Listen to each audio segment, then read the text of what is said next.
Assalamualaikum warahmatullahi wabarakatuh. Waalaikumsalam warahmatullahi wabarakatuh. Puji syukur kita panjatkan atas segala pertolongan Tuhan, kita selalu diberikan perlindungan dan kesehatan yang baik. Amin. Teman-teman semua, perkenalkan saya Benhar dari Tegumano.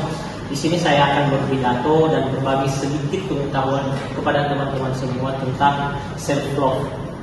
Teman-teman semua, akhir-akhir ini banyak sekali kita lihat orang-orang seringkali kesulitan, mereka seringkali menyakiti diri mereka sendiri, bahkan sampai mencaci maki diri mereka sendiri. Padahal mereka nggak mengerti bahwa mencintai diri sendiri itu sangatlah banyak manfaatnya. Ini sebenarnya secara medis saja direspon baik. Karena kenapa? Ketika kita mencintai diri sendiri itu memberikan kesehatan baik untuk mental. Seseorang mampu berpikir positif, sehingga segala ide apapun gagasan dan pemikiran seseorang ketika dia memulai mencintai dirinya sendiri itu akan berbuah baik itu teman-teman. Tapi saya mau tanya dulu sebelum saya melanjutkan lebih mendalam. Di sini teman-teman paham nggak apa itu self love? Ada yang mengerti? Mencintai diri sendiri. Benar sekali, mencintai diri sendiri atau sering dikenal dengan menghargai diri sendiri. Teman-teman semua,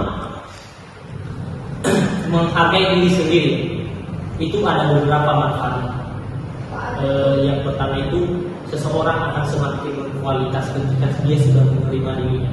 Yang kedua, seseorang akan merasa percaya diri. Dia tidak akan merasa tinggal. Oh, saya beda dengan yang lain gitu. Yang ketiga, dia mengerti bahwa dalam dirinya itu ada kekurangan, namun dia menerima karena itu pemberian dari Tuhan. Yang keempat, dia akan semakin dan semakin mencintai dirinya sendiri. Tetapi di dalam self love itu teman-teman ada beberapa aspek penting ketika kita ingin memulai di dalam diri kita.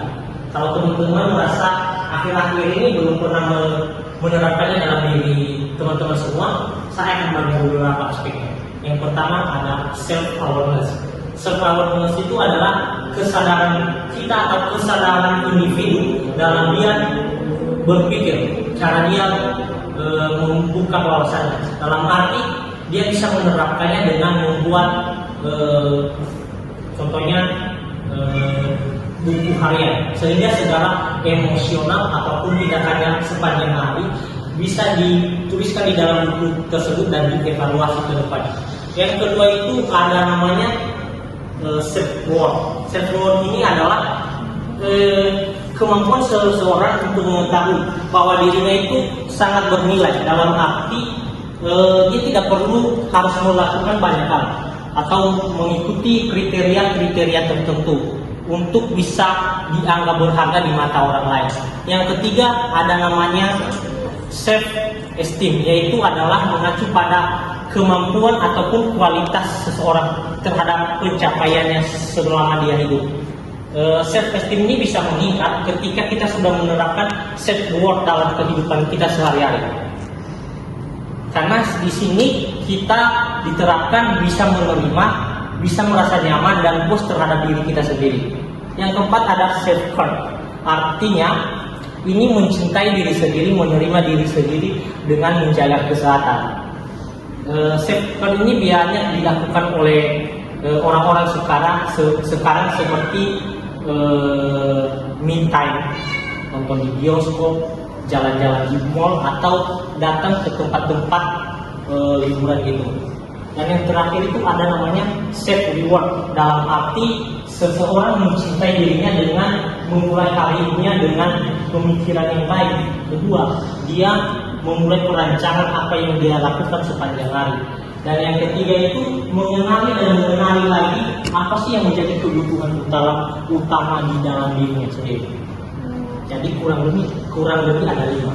Di sini teman-teman sudah terasa belum? Sudah. Yakin? Self reward. Oke. Di sini ada beberapa tips teman-teman. Ketika kita ingin tipsnya seperti apa?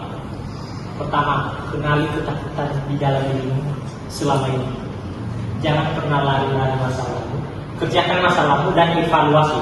Kedua, jangan terlalu memberikan pandanganmu terhadap pendapat orang lain apa yang buruk di dalam dirimu. Ketiga itu ada kenali dan ingat selalu bahwa kita di dunia ini lahir berharga.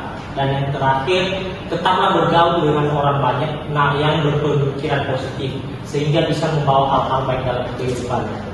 Jadi kurang lebih ada beberapa manfaat, aspek dan tipe yang ingin saya sampaikan.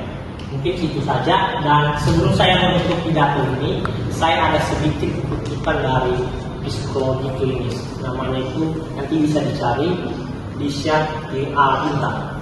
Dia menyatakan begini: ketika kamu menerapkan self love dalam dirimu, maka sama saja kamu menerima orang lain dalam dirimu.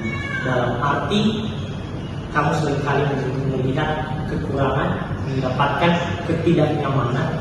Namun justru di balik keadaan-keadaan itu kita belajar menerima, belajar beradaptasi sehingga kita menerima orang tersebut dengan sepenuhnya.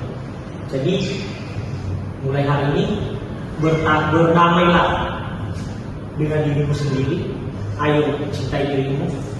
Jangan pernah mencintai orang lain sebelum mencintai dirimu sendiri, karena itu saling menyakitkan. Saya Harana Kalimano, izin pamit. Wassalamualaikum warahmatullahi wabarakatuh. Waalaikumsalam warahmatullahi wabarakatuh.